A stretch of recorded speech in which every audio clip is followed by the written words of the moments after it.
when you observe yourself within, you see moving images, a world of images, generally known as fantasies.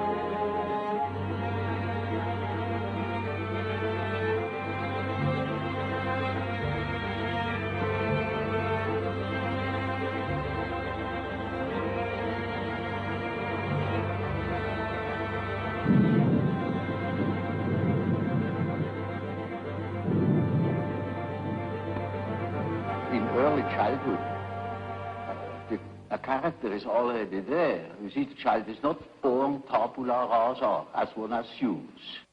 The child is born as a high complexity with existing determinants that never waver through the whole life, and that give the child his character already in the earliest childhood.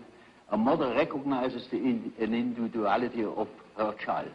And so if you observe carefully, you see the tremendous difference even in very small children. And these peculiarities express themselves in every way.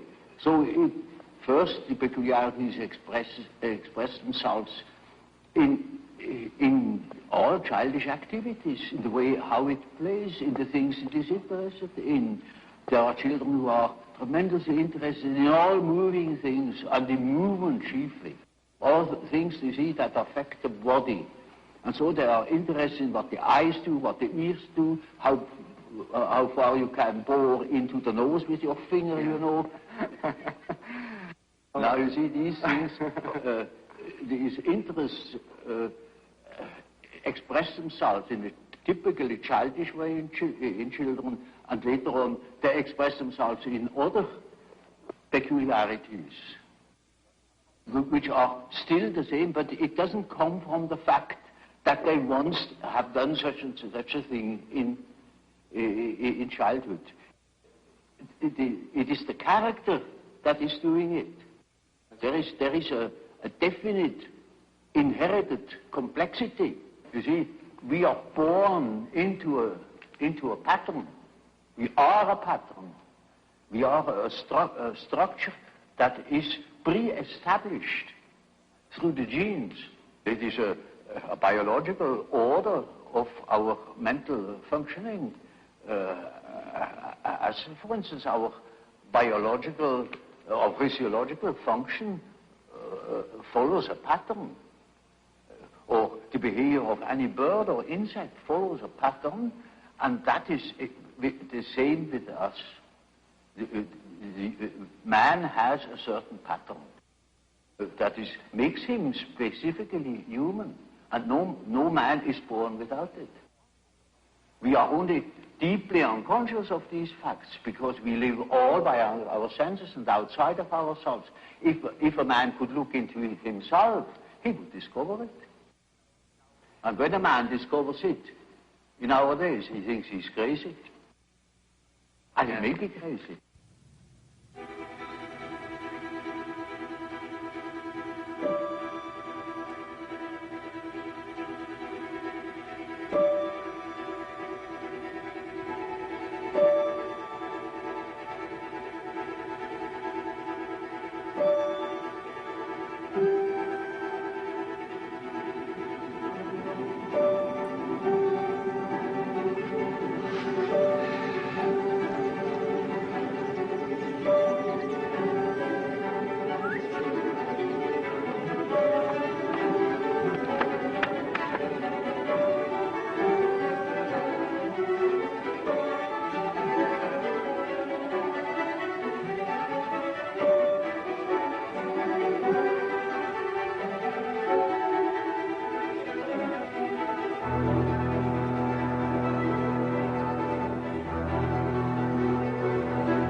great individual differences. There are individuals who have an amazing knowledge of themselves, of the things that go on in themselves.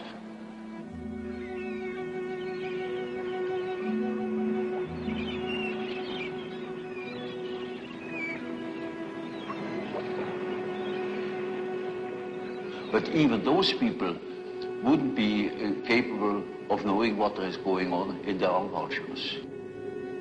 For instance, they are not conscious of the fact that while they live a conscious life, all the time a myth is played in the unconscious. A myth that extends over centuries. Namely, archetypal ideas, a stream of archetypal ideas that goes on through one individual, through the centuries. You see, it is like a continuous stream. And that comes then to the daylight in the great movements. Say, in political movements or in spiritual movements. For instance, in the time before Reformation, people dreamt of the great change. And that's the reason why such great transformations could be predicted. If somebody has been clever enough to see what there is going on in people's mind, in the unconscious mind, would be able to predict it. For instance, I have predicted the Nazi rising in Germany through the observation of my German patients. They had dreams in which the whole thing was anticipated. And with considerable detail in the years before Hitler came, in the beginning of the, well, I could say the year 1919, I was sure that something was threatening in Germany, something very big and very catastrophic. And I only knew it through the observation of the unconscious.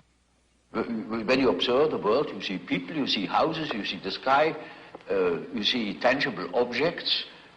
But when you observe yourself within, you see moving images, a world of images, generally known as fantasies. Yet these fantasies are facts. It is a fact that a man has such and such a fantasy. And it is such a tangible fact, for instance, that when a man has a certain fantasy, another man may lose his life. Or a bridge is built. These houses were all fantasies. Everything you do here, all of the houses, everything was fantasy to begin with. And fantasy has a proper reality. That is not to be forgotten. Fantasy is not nothing. It is, of course, not a tangible object, but it is a fact nevertheless. It is, say, a form of energy, despite the fact we can't measure it. It is a manifestation of something. And that is a reality. That is just a reality as, for instance, the peace treaty of Versailles or something like that. It is no more. You can't show it. But it has been a fact. And so the psychical events are facts, are realities.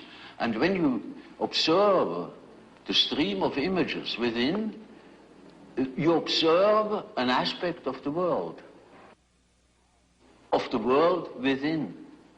And so, you see, the man who is going by the external world, by the influences of the external world, say society or perceptions, sense perceptions, thinks that he is more valid, you know, because this is valid, this is real. And the man who goes by the subjective factor is not valid because subjective factor is nothing. Yeah. No, that man is just as well based because he is bases himself upon the world from within.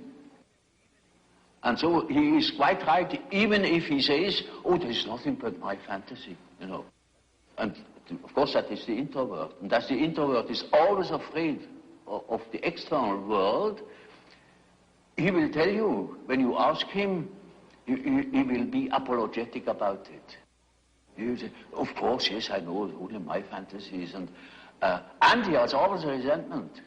And as the world in general, particularly America, is extroverted like hell, the introvert has no place. Because he doesn't know that he beholds the world from within. And that gives him dignity, and that gives him certainty, because it is, nowadays particularly, the world hangs on a thin thread, and that is the psyche of man. Assume that certain fellows in Moscow lose their nerve or their common sense for a bit, and the whole world is in fire and flames. You see? It is, nowadays we are not threatened by elementary catastrophes.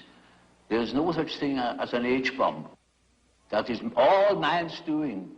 We are the great danger. The psyche is the great danger. What if something goes wrong with the psyche?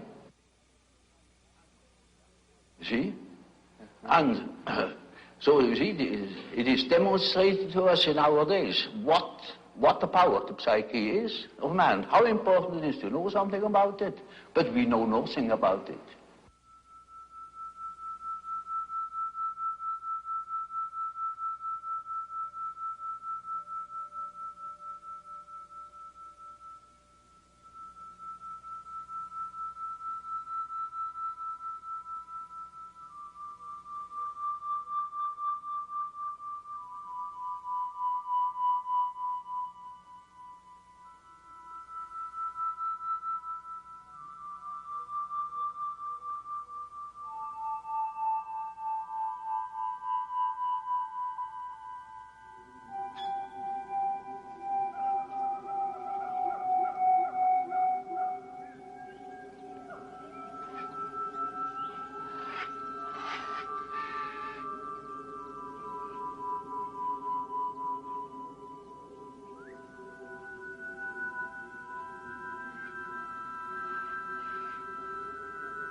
Man is born with a certain functioning.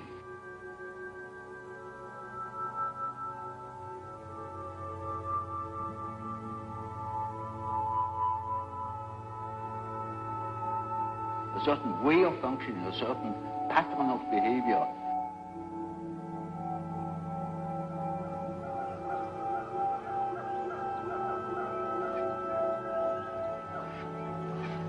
And that is expressed in the form of archetypal images or archetypal forms. For instance, the way in which a man should behave is given by an archetype. And therefore, you see, the primitives tell such stories. A great deal of education goes through storytelling. You see, if you are unconscious about certain things that ought to be conscious, then you are dissociated. And then you are a man whose left hand never knows what the right is doing, and counteracts or interferes with the right hand. Now such a man is hampered all over the place. Yes. American life is in such a way so one-sided and so deracinated, uprooted, that you must have something to compensate the earth.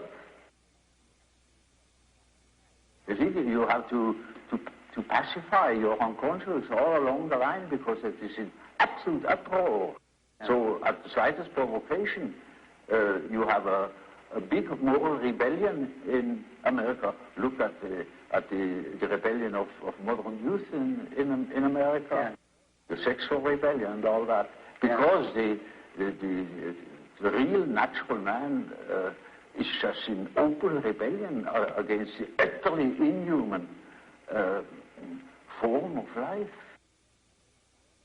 They are absolutely divorced, you know, from nature, in a way, and that accounts for that drug abuse.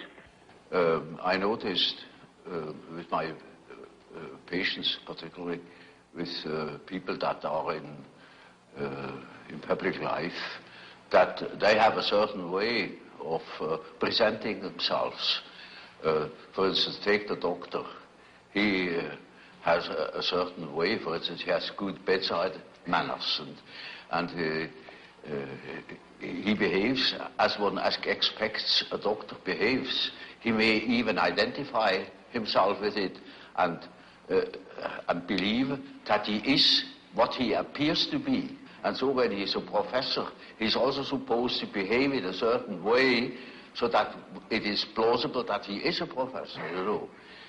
So the persona is a certain complicated system of behavior which is partially dictated by society and partially dictated by the expectations or the wishes one nurses oneself. Now, this is not the real personality, in spite of the fact that people will assure you that that is all quite real and quite honest, yet it is not. Now, such a performance, or say, the performance of the persona is quite all right, as long as you know that you are not identical with the way in which you appear. But if you are unconscious of this fact, then you get into sometimes very disagreeable conflicts. Namely, people can't help noticing that at home, for instance, you are quite different from what you appear to be in public. And people who don't know it stumble over it in the end. They deny that they are like that, but they are like that. They are it. And then you don't know. Now, which is the real man? Is he the man as he is at home or in intimate relations? Or is he the man that appears in public? It is a question of Jekyll and Hyde. Often. It is such, occasionally there is such a difference that you would almost be able to speak of the double personality. And the more that is pronounced, the more people are neurotic. They get neurotic because they have two different ways. They contradict themselves all the time, and in as much as they are unconscious of themselves, they don't know it. They think they're all one. Everybody sees that they are two. And some know him only from one side, so others know him only from the other side. And then there are situations that clash, because the way you are creates certain situations with people in your relations, and these two situations don't chime in. They are just dissonances. For instance, take a singer. Yes. Who is absolutely controlling his voice. Suddenly he can't sing. Or any other, for take a man who writes fluently, suddenly he makes a ridiculous mistake. There his habit doesn't function. It may be, you know, that what the unconscious has to say is so disagreeable that one prefers not to listen. And in most cases, people would be probably less neurotic if they could admit the things. These things are always a bit difficult or disagreeable or inconvenient or something of the sort. So there is always a certain amount of repression. When in treatment, for instance, in the treatment of neurosis, you have to do with that personal unconscious for quite a while. And then only dreams come that show that the collective unconscious is touched upon. Yes. Now, as long as there is material for personal nature, you have to deal with the personal unconscious. But when you get to uh, say, to a question, to a problem, which is no more merely personal, but also collective. You get collective dreams.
there is no system about it in therapy.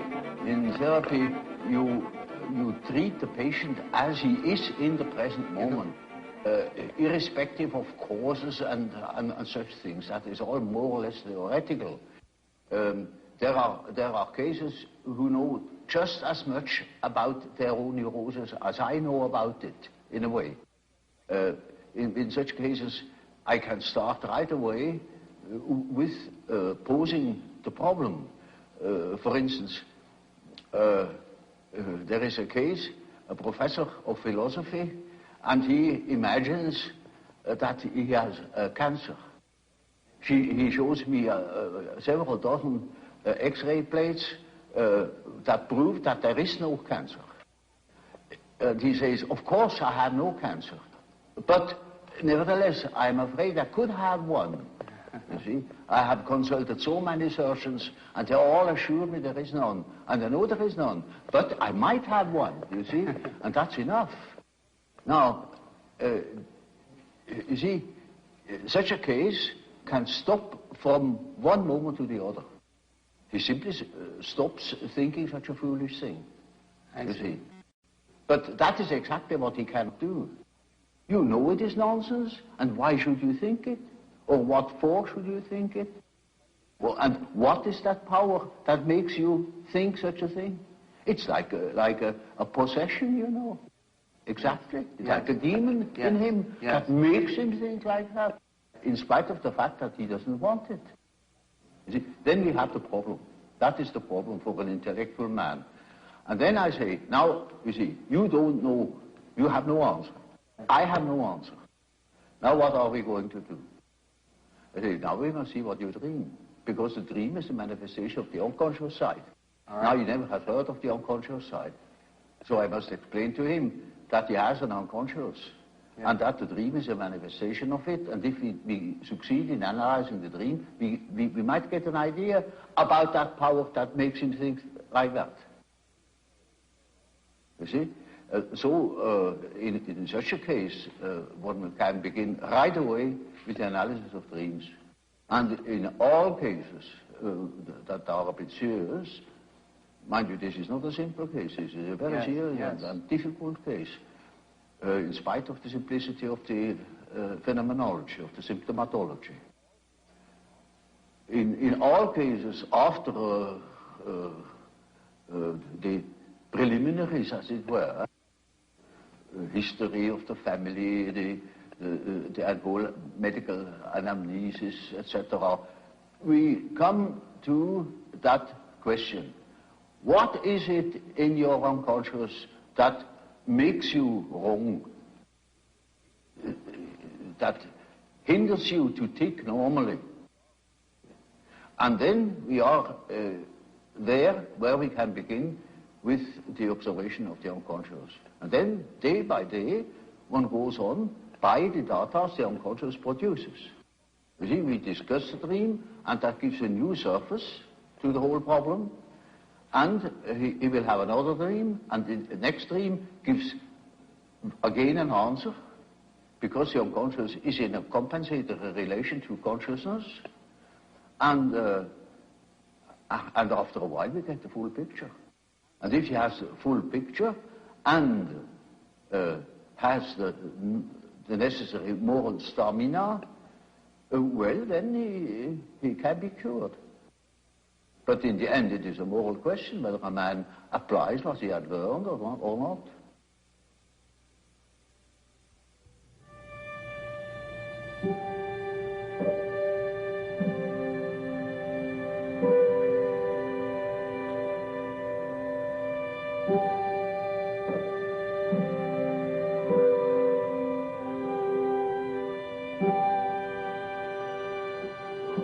Is just one typical archetypal form. It is what they call in alchemy the quadratura circuli, the square in the circle, or the circle in the square. And it is an age-old symbol that goes right back in the prehistory of man, and is all over the earth. And it either expresses the deity or the self. These two terms are psychologically very much related, which doesn't mean that I believe that God is a self or that the self is God. I make that statement that there is a psychological relation, and that can be, have plenty of evidence for it. And it is a very important archetype. It is the archetype of an inner order. It is always used in that sense, either to make the arrangement of the many, many aspects of the universe, a world scheme, or a scheme of our psyche. And it expresses the fact that there is a center and a periphery. And it tries to embrace the whole. It's a symbol of wholeness. So you see, in a moment where, say during a treatment, when there is great disorder and chaos in a man's mind, then this symbol can appear as in the form of a mandala in a dream, or when he makes imaginary fantastical drawings or something of the sort. There it spontaneously appears as a compensatory archetype, bringing order, showing the possibility of order, centeredness. And it means a center which is not coincident with the ego, but with the wholeness. It is wholeness. It is our wholeness, which I call the self. Self is the term for wholeness. And I am not whole in my ego. My ego is a fragment of my personality. Total self, So you see, that the center of a mandala is not the ego, it is the whole personality. The whole self. The center of the whole personality. And it plays a very great role in the East, for instance. But in the Middle Ages equally. And then it has been lost, it has been thought of as a mere sort of allegorical decorative motive, but as a matter of fact it is highly important and highly autonomous symbol that appears in dreams and so on, or in folklore.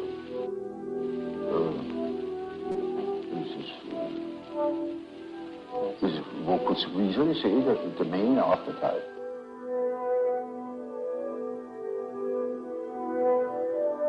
I had a case that was an intelligent young woman. She was a student of philosophy, very good mind, where one could expect easily that she would see that I am not the parental authority. But she was utterly unable to get out of this delusion. And in such a case, one always has recourse to the dreams. It is just as if one would ask the unconscious, now what do you say to such a condition? You see, she says within the unconscious, of course I know you are not my father, but I just feel like that. It is like that. I depend upon you.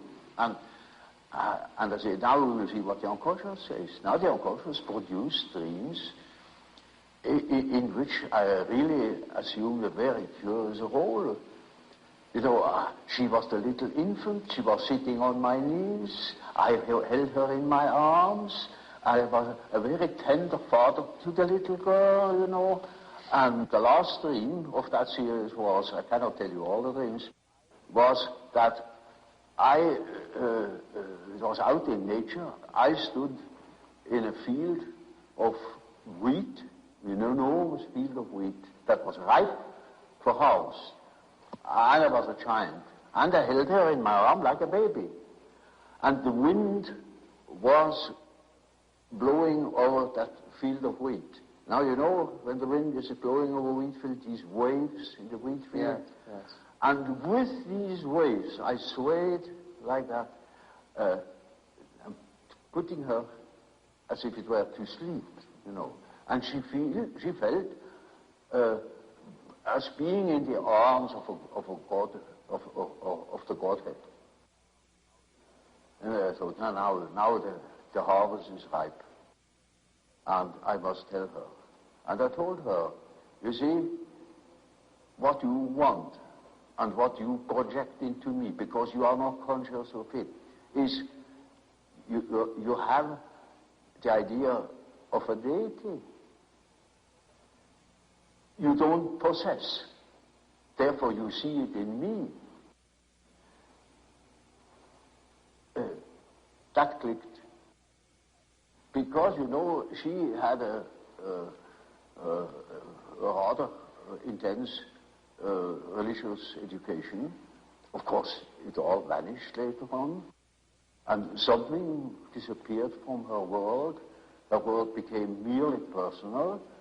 And that religious conception of the world was non-existent, apparently. And so she certainly became aware of an entirely heathenish image that comes fresh from the archetype. She had not the idea of a Christian God or of an Old Testament Yahweh. It was a heathenish God, you see, a God of nature, of vegetation.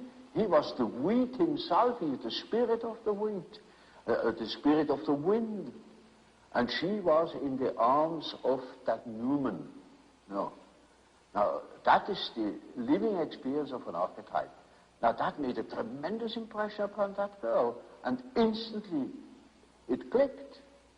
She saw what she really was missing, that missing value, that was in the form of a projection in myself and made myself indispensable to her. Yes. Now that is a luminous experience, you see. And that is the thing that people are looking for. An archetypal experience that gives them an incorruptible value. You see, they depend upon other conditions. They depend upon their desires, their ambitions, depend upon other people, because they have no value in themselves. They have nothing in themselves. They are only rational, and they are not in the possession of a treasure that would make them independent. But when that girl can hold that experience, then she doesn't depend anymore. She cannot depend anymore, because that value is in herself. And that is a sort of liberation. And that is, of course, makes her complete, you know. Inasmuch as she can realize such a luminous experience, she is able to continue her path, her way, her individuation. The acorn can become an oak and not a donkey. Nature will take her course. She will become that which she is from the beginning.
is a procedure that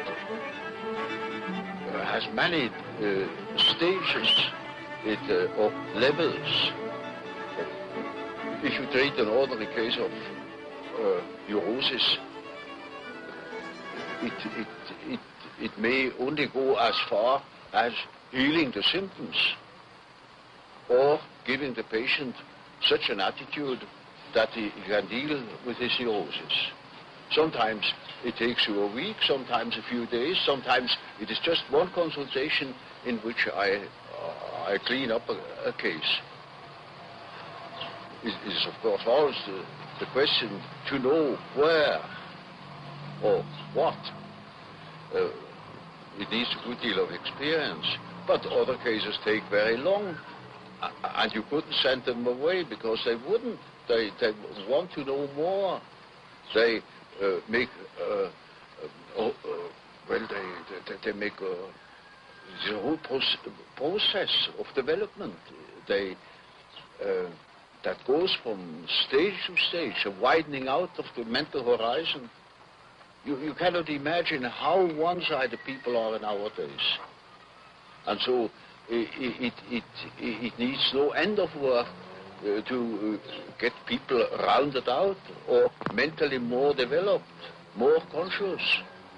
And they are so keen on it that for nothing in the world they would quit. And they are not shy of spending money on it.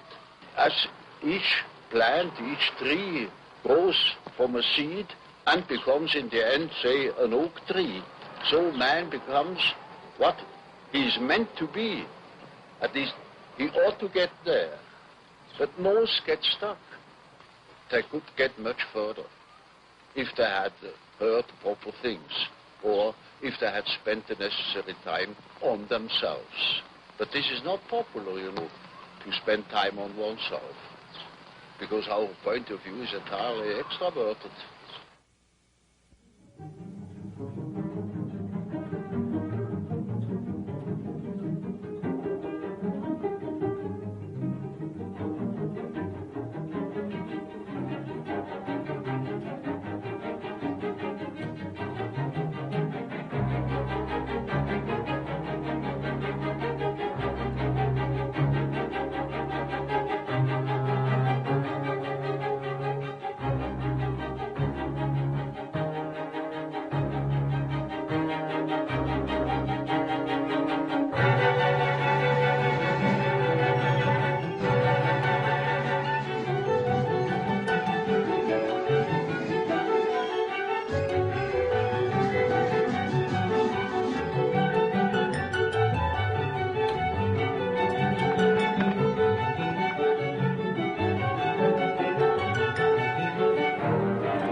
Mythology is a pronouncing of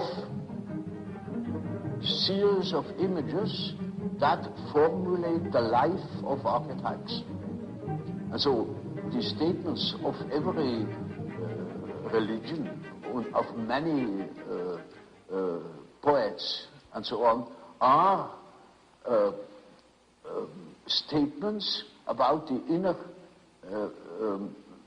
mythological process, which is a necessity, because man is not complete if he is not conscious of that aspect of things. So, you see, a man is not complete when he lives in a world of statistical truth. He must live in a world of his biological truth. That is his biological truth. That is not merely statistics. Yet our natural science makes everything to an average, reduces everything to an average, and of course all the individual qualities are wiped out. that, of course, is most unbecoming. It is unhygienic. It deprives people of their specific values, where they are individuals. It deprives them of the most important experiences of their life, where they experience their own value, namely the creative background of their personality.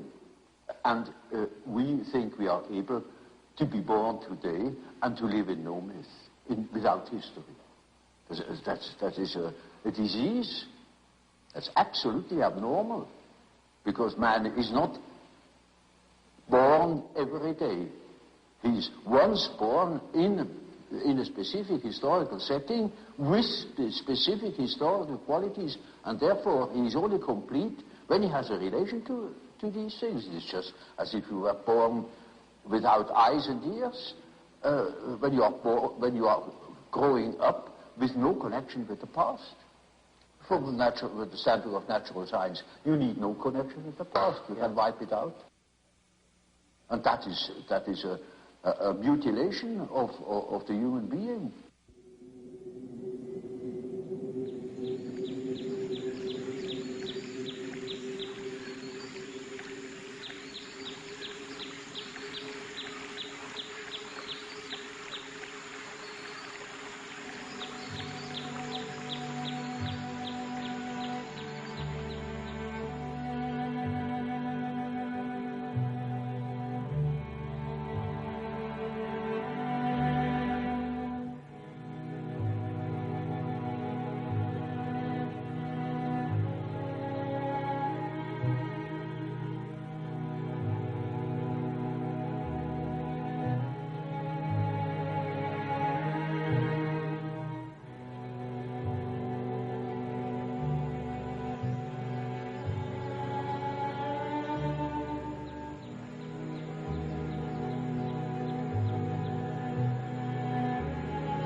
The self is merely a term that designates the whole personality.